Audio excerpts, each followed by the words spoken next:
क्या चाइनीज जो हैं वो हमसे तंग आ गए हैं? क्या चाइनीज ये समझते हैं कि अफगानिस्तान में इन्वेस्ट करना सेफ है? अब चाइनीज को रास्ता मिल गया, और वो रास्ता क्या मिला है कि उन्होंने मुकाबला करना है अमेरिका का। जनाब, 7,000 विजिटर गए हैं अफगानिस्तान के अंदर, उनमें से मेजॉरिटी चाइनीज थे, और वो कारोबार के लिए गए हैं। जो अफगान तालिबान है, वो क्या चाइनीज को प्रोटेक्ट कर पाएंगे फ्रॉम द इस्लामिक स्टेट? ये एक बहुत बड़ा चैलेंज है दोस्तों। चाइनीज जो हैं वो अफगानिस्तान के जो मिनरल सेक्टर है, पर्टिकुलरली जो कॉपर जो माइंस हैं, वहां पे इन्वेस्ट कर रहे हैं तकरीबन 16 साल के डिले के बाद। 2008 में चाइनीज जो स्टेट ओन्ड फर्म्स हैं, उन्होंने उस वक्त $3 बिलियन की डील की। लेकिन क्योंकि उस वक्त आपको पता है कि एक नेटो लेड वॉर थी, तालिबान उस वक्त इंसर्जेंट थे, आज नेटो है नहीं है, अफगान हुकूमत तालिबान के पास है। और ये बात बड़ी देर से कही जाती थी कि असल डील जो होगी वो अफगान तालिबान से होगी। ये अशरफ गनी हो, हामिद करज़ई हो, इनके पास कोई पावर नहीं है, बिकॉज ये तो उस वक्त पपेट्स कंसिडर होते थे। अब क्वेश्चन ये है कि चीनी जो हैं वो अफगानिस्तान में तो इन्वेस्ट कर रहे हैं, लेकिन अब पाकिस्तान में वो इन्वेस्ट नहीं कर रहे। और उनको समझ आ गई है कि पाकिस्तान के अंदर भी तो मिनरल सेक्टर है, पाकिस्तान में वो क्यों इन्वेस्ट नहीं करेंगे? एक सवाल है, जिस सवाल को जारी बात है हम सारे जानना चाहते हैं, पूछना चाहते हैं। क्या चाइनीज जो हैं वो हमसे तंग आ गए हैं? क्या चाइनीज ये समझते हैं कि अफगानिस्तान में इन्वेस्ट करना सेफ है? क्या वो चाइनीज जिनको तहरीक तालिबान पाकिस्तान से पाकिस्तान में खतरा है, क्या वो टीटीपी चाइनीज को अफगानिस्तान में भी अटैक करेगी? क्या चाइनीज पाकिस्तान के जो एक्सक्यूजेस हैं कि जी दहशतगर्दी की जंग है, दिस एंड दैट, तालिबान है, क्या चाइनीज तंग आ गए हैं जो बलोच मिलिटेंट्स पाकिस्तान पे हमले करते थे? क्या चाइनीज जो हैं वो अफगान तालिबान को as a serious player consider करते हैं? क्या पाकिस्तान की मिनरल जो वेल्थ है वो इस काबिल नहीं है? और हम जो फंस गए हैं बीच में, अब कैनेडियंस के और सऊदीज के और बाकियों के, उस पैसे का क्या बना जिस पैसे ने पाकिस्तान के मिनरल सेक्टर में लगना था? कभी सुना नहीं आज तक। इन सवालों के जवाब मैं देना चाहता हूं और इस पे बात करना चाहता हूं। देखिए, पहली बात तो ये है कि ये जो डिफरेंट सर्वे किए गए थे, तकरीबन 11.5 मिलियन टन की जो कॉपर है, जो कि बड़ी एक्सपेंसिव वाइटल ऑर्नामेंट है। और मजे की बात है, ये किसके लिए इंपॉर्टेंट है? इलेक्ट्रॉनिक्स की कंपोनेंट के। This is necessary for the electronics. So $3 billion वो चाइनीज, आप देखें क्यों प्रेसिडेंट शी जिनपिंग जो है, उन्होंने असदुल्ला बिलाल करीमी, जो कि तालिबान के एम्बेसडर हैं चाइना में, उनके डॉक्यूमेंट्स एक्सेप्ट किए। इस चीज ने, ये आपको पता है, जनवरी 2024 में, इस साल जनवरी में बिलाकर चाइनीज ने अफगान तालिबान के जो डॉक्यूमेंट्स हैं वो एक्सेप्ट कर ले। इस वक्त अफगानिस्तान का फुल फ्लेज एम्बेसडर है चाइना के अंदर। और प्रेसिडेंट शी जिनपिंग ने, ये जो तस्वीर आप देख रहे हैं, ये उस एम्बेसडर की, उन्होंने उनको वेलकम किया। इसके बाद तमाम जितने भी वेस्टर्न ममालिक हैं वो परेशान हो गए, और उन्होंने कहा जैसे तैसे भी है चाइना अफगानिस्तान के साथ मामलात खोलो। क्योंकि पहले तो वो कहते थे जी खवातीन की तालीम के बारे क्या करना है जी, वहाँ पे जी खवातीन की नौकरियां ख़त्म कर दी जी, यूएन वालों को, जो यूएन में भी खवातीन थी उनको भी मना कर दिया। आहिस्ता आहिस्ता सब खवातीन को उन्होंने कमरों में बंद कर दिया, घरों में बंद कर दिया। कोई खातून बाहर नहीं निकल सकती, बाहर निकलेंगे तो मारेंगे, कोड़े मारेंगे। मतलब ये एक वो, मतलब this is something which is very but, दुनिया को पता है इस चीज का कि क्या होगा। अब एक तरफ हम देखते हैं कि वो चीज है, और इसके बाद दूसरी तरफ असल में अब चाइनीज को रास्ता मिल गया। और वो रास्ता क्या मिला है कि उन्होंने मुकाबला करना है अमेरिका का। जनाब, उन्होंने मुकाबला करना है यूरोप। देखिए, चाइनीज जितनी इलेक्ट्रिक गाड़ियां हैं इस वक्त कहाँ जा रही हैं? यूरोप के अंदर। यूरोप के अंदर एक बहुत बड़ी लड़ाई ये है कि चाइनीज इलेक्ट्रिक जो कार वाली कंपनी है उनके ऊपर टैरिफ बढ़ाओ। नहीं तो जो यहाँ पे लोकल गाड़ियां तैयार हो रही हैं वो इस काबिल नहीं रहेंगी। वो इस काबिल नहीं रहेंगी। अब जब से 2021 के बाद तालिबान ने हल संभाला है, वो तालिबान कहते हैं जी फॉरेन ट्रूप्स चले गए हैं, अब हमारे पास सारी पावर मौजूद है। चाइनीज कारोबारी लोग हैं। अगले दिन मैंने आपके साथ एक वीडियो की थी जिसमें मैंने आपको बताया था कि 7,000 विजिटर गए हैं अफगानिस्तान के अंदर, उनमें से मेजॉरिटी चाइनीज थे और वो कारोबार के लिए गए हैं। अब चाइनीज ने क्या किया है कि चाइनीज का एक है मेट्रोलॉजिकल ग्रुप कॉरपोरेशन, वो इस सारे चीज में लगा हुआ है। अच्छा, अब ये जो समझ लें कि इस वक्त जो कॉपर है उसकी कीमतें दुनिया में हिट कर गई हैं। जैसे मैंने बताया कि इलेक्ट्रिक व्हीकल्स हो, रीन्यूएबल एनर्जी हो, या विंड टर्बाइंस हैं, या आर्टिफिशियल इंटेलिजेंस है, इन सब के लिए आपको चाहिए। जब अमेरिकन को पता चला कि ये चीजें तो चाइनीज लेके जा रहे हैं, अमेरिकन भागे भागे आए, उन्होंने कहा नहीं नहीं, हम तो रिकग्नाइज करने जा रहे हैं। एससीओ की मीटिंग जब जो इसी महीने 4 जुलाई को हुई है उधर अस्ताना में, वहां पे रशियंस ने ये कहा कि तालिबान हमारे पार्टनर है। भाई उनको पता नजर आ गया है कि अफगानिस्तान के साथ तो काम पड़ेगा, सारी जो ट्रांसनेशनल टेररिस्ट नेटवर्क्स हैं उनके वहां पे लोग बैठे हुए हैं। चाइना जिधर जाता है कारोबार, बिजनेस, पैसा, artificial intelligence, wind turbines, renewable electric vehicle, इन चीजों के बारे में सोचता है।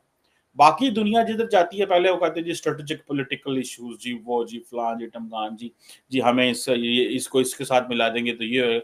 अमेरिका इन चीजों में लगा रहता है, चाइना कारोबार के पीछे लगा हुआ। ठीक है, सो चाइना जो है वो इन चीजों में लगा हुआ है कि हमें कैसे, और अमेरिकन ने क्योंकि बड़ा टफ टाइम दिया, अब अमेरिकन के पास बहुत सारा पैसा है अफगानिस्तान का पास का, वो पैसा जो है वो अमेरिका सुनने में आया था रिसेंटली थोड़े थोड़े करके देगा। लेकिन वो देगा जी हम खवातीन की तालीम के लिए देंगे, इस चीज के लिए देंगे। वो अफगानी आपको पता है बड़े डाढ़े हैं, वो कहते हैं हम ब्लैकमेल नहीं होना, हमने ब्लैकमेल नहीं होना, वी वोंट गेट ब्लैकमेल, हम ब्लैकमेल नहीं होंगे, सिंपल सी बात है। देना दो, नहीं देना ना दो। ये चीजें जो हैं जारी बात है वो उनको बड़ी बुरी लगती हैं अमेरिकन को, हमारे साथ ऐसे ही क्यों बात कर रहे हैं। अब इस सिचुएशन में अगर आप देखें, ठीक है जी, यूएस जो जियोलॉजिकल सर्वे था उसने आज से बहुत पहले ये एस्टिमेट किया था कि अफगानिस्तान के अंदर $1 ट्रिलियन के मिनरल्स मौजूद हैं विच आर अनटैप्ड। तो ये अंदाजा लगा लें कि जिस तरह अमेरिका अफगानिस्तान को छोड़ के गया है, जिस तरह चाइनीज के पॉलिटिकल इंटरेस्ट नहीं है, जिस तरह चाइनीज ये समझते हैं, बताने आए हैं कि हम तो आपके रोड इंफ्रास्ट्रक्चर बनाएंगे, हम तो आपको बहुत सारी चीज़ों में हेल्प करेंगे, हम कारोबार करने आए हैं, हमें इस चीज़ से कोई गर्ज नहीं है कि यहाँ पे इस्लाम है, यहाँ पे तालिबान है, यहाँ पे डेमोक्रेसी है, यहाँ पे अरिस्टोक्रेसी है, यहाँ पे किंगशिप है, यहाँ पे कम्युनिज्म है, यहाँ पे क्या, हमें इस चीज़ों से गर्ज ही कोई नहीं है। हमें इस चीज़ से गर्ज है कि आपके पास कॉपर है, हमें कॉपर दे दो, आपके पास लिथियम है, हमें लिथियम दे दो, हमें इस चीज से करें। This is what they are saying. अब इकोनॉमिक एंड जो ट्रेड रिलेशन है दोनों ममालिक के वो बहुत ज्यादा बढ़ रहे हैं, सिक्योरिटी का बहुत बड़ा प्रॉब्लम है। चाइनीज को जो अफगानिस्तान के अंदर सिक्योरिटी थ्रेट है, that is from the Islamic state. वो उनको इस्लामिक स्टेट से थ्रेट है, वो किसी और चीज से थ्रेट नहीं है। सो ये चीज जो है वो उनको इस चीज की समझ है कि हमें ये करने की जरूरत है। ठीक है ना जनाब, हमें इन चीजों को करने की जरूरत है, हमें इस चीज को देखना है कि चाइनीज बार बार एक ही चीज कह रहे हैं कि हमें इस्लामिक स्टेट से जो थ्रेट है वो हमें उस थ्रेट को अंडरस्टैंड करना है। अमेरिकन कहते हैं कि हमें हमें भी इस्लामिक स्टेट से थ्रेट है, लेकिन हमें अफगान तालिबान से थ्रेट है, हमें अफगान तालिबान से थ्रेट है, हमें अफगान तालिबान को समझने की कोशिश करनी है। अफगान तालिबान जो हैं वो बड़े इस मामले में स्मार्ट हैं। उन्होंने एक फैसला कर लिया, उन्होंने ये फैसला कर लिया है कि यहां से निकलो और सिर्फ कारोबार करो। ये सियासतवाद सिर्फ ये हमें नहीं चाहिए, ना हमें सियासत चाहिए, ना हमें कुछ और चाहिए, हमें सिर्फ पैसा चाहिए, ताकि हम अपने लोगों को बता सकें कि पाइन साढ़े मुल्क दे विच ते बहुत ज्यादा जो है ना वो कारोबार हमारे मुल्क में आए, इन्वेस्ट करें, हमारे मुल्क में आए, आके वहां डेवलपमेंट करें, हमारे मुल्क में आए। ये है वो चीजें जो अफगान तालिबान को नजर आ गई हैं।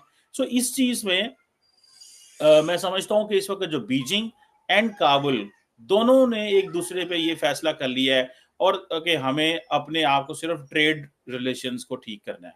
ठीक है जी। और इसमें आप ये देखें कि जो अफगान तालिबान है वो क्या चाइनीज को प्रोटेक्ट कर पाएंगे फ्रॉम द इस्लामिक स्टेट, ये एक बहुत बड़ा चैलेंज है। देखिए जब चाइनीज आएंगे, अब चाइनीज पाकिस्तान में आते हैं तो उनको टीटीपी मारती है। ये मैंने सवाल शुरू में आपके साथ उठाया था कि चाइनीज जब पाकिस्तान में आते हैं तो उनको टीटीपी मारती है। भाई क्यों टीटीपी मारती है चाइनीज को? वो इसीलिए मारती है ना कि पाकिस्तान को तंग करना है। तो अफगान तालिबान क्यों खामोश नहीं करवाते? आपको पता है ना इस चीज का कि जो अफगान तालिबान है, रिसेंटली 11 चाइनीज इंजीनियर जो थे इसी मई के अंदर जो है वो मारे गए थे। और पाकिस्तान ने कितने मिलियन डॉलर चाइनीज को पे किया था, कितने मिलियन डॉलर चाइनीज को पे किया था जस्ट बिकॉज ऑफ दिस कि ये जो है ये जो हम कुछ नहीं कर सकते। अब पाकिस्तान कहता है जी हम कोशिश करेंगे, ये अफगानिस्तान से आते हैं, वो कहते हैं ठीक है पाकिस्तान नॉन सीरियस है, दिस इज व्हाट दिस है। वो कहते हैं जी पाकिस्तान नॉन सीरियस है, हम क्या कर सकते हैं इस चीज का, रहने दें जिधर है इनको रहने दें। पाकिस्तान एक ऐसी कौम है ना जिसको हर चीज़ से परेशानी है, हर चीज़ में इनको तकलीफ हो जाती है। अब हाल में ही जैसे कि चाइना पहुंचा अफगानिस्तान, वहां पर वो खनिज पदार्थों की खोज में निकला है, अपने इंजीनियर्स वगैरह को लेकर गया है ताकि वो उसमें खुदाई उदाई कर सके। और जाहिर सी बात है जो वहां पे खनिज पदार्थ निकलते हैं उसमें चाइना का भी फायदा है और अफगानिस्तान का भी फायदा है। लेकिन तकलीफ यहाँ पर पाकिस्तानियों को है। पाकिस्तानियों को एक चीज़ समझ में नहीं आती जो उनकी खुद की है, मतलब अकॉर्डिंग उनके ऐसा होता है। इस चीज़ को चाइना ने सबसे पहले समझा है। जैसे इनके उसमें होता है ना कि 2-3 बीवियाँ लेकर आना, तो जब ये शादी करते हैं दूसरी बीवी लेकर आते हैं तो पहली बीवी के प्रति जो प्यार होता है वो कम हो जाता है। तो इनको शायद ये चीज़ समझ में नहीं आई, इनके लिए कॉमन है ना, लेकिन चाइना के लिए तो नहीं थी। चाइना ने समझ लिया। चाइना को जब तक पाकिस्तान से काम था तब तक पाकिस्तान का यूज़ किया, उसके बाद अभी उसकी नज़र अफगानिस्तान पर गई है और इसलिए अब वो अफगानिस्तान पर ध्यान दे रहा है। तो पहली बीवी मतलब पाकिस्तान को दर्द हो रहा है कि मियाँ जी उधर ज़्यादा ध्यान दे रहे हैं, हम पर ध्यान ही नहीं दे रहे हैं। यार तुमको तो ये समझ जाना चाहिए पहले, ठीक है। तो सबसे बड़ी चीज़ तो ये है कि तुमको लगता है कि वो शहद से मीठी और सागर से गहरी जो दोस्ती तुम्हारी चाइना के साथ होती है ना, वो कुछ ऐसा नहीं होता। चाइना एक बिजनेसमैन है, आप उसको एक बिजनेस हब समझिए। वो सिर्फ बिजनेस करना जानता है, उसको जहां फायदा दिखेगा वो वहीं जाएगा। कोई आपके साथ उसकी बॉन्डिंग नहीं हो रखी है, और ऐसा भी नहीं है कोई अल्लाह ताला या ईश्वर के साथ में या तुम्हारे मुसलमान भाई जो वहां रहते हैं उनके साथ में उसका कोई रिश्ता है। अगर ऐसा होता तो इगर मुसलमानों के ऊपर जो जुल्म होते हैं चाइना में वो नहीं हो रहे होते। आपने तो आवाज नहीं उठाई, आप तो भारत के पीछे पड़े रहे कि भारत में मुसलमानों पर जुल्म होता है, जबकि भारत में ऐसा कुछ नहीं होता, और जहां होता है वहां पर आपकी बोलने की हिम्मत नहीं है। लेकिन आपकी आदत है ना वो कटोरा फैलाकर हमेशा खड़े होने की, तो आप ये भी नहीं कर सकते कि भाई कल के मतलब हम लोग इस पर बोलना छोड़ दिया, चाइना को क्रिटिसाइज करना शुरू कर देंगे। ऐसा नहीं कर सकते आप। वो आपका बाप है अभी और आने वाले वक्त में भी आपका बाप रहेगा, क्योंकि पैसे चाहिए ना आपको। कोई बात नहीं, थोड़ा बहुत इधर उधर चल गया है, आप भी कुछ ना कुछ पैंतरे दिखाएंगे, ठीक है। अपने मियाँ जी जो दूसरी तरफ भी देख रहे हैं उनको पटाने के लिए, है ना, कुछ ना कुछ हरकतें आप करेंगे, वही देखने वाली बात है। और चीमा साहब आप परेशान मत होइए, ये कॉमन चीज़ें हैं, आपको समझ में आनी चाहिए। वीडियो को लाइक कीजिए, शेयर कीजिए और चैनल पर अगर नए हैं तो चैनल को सब्सक्राइब जरूर कीजिए।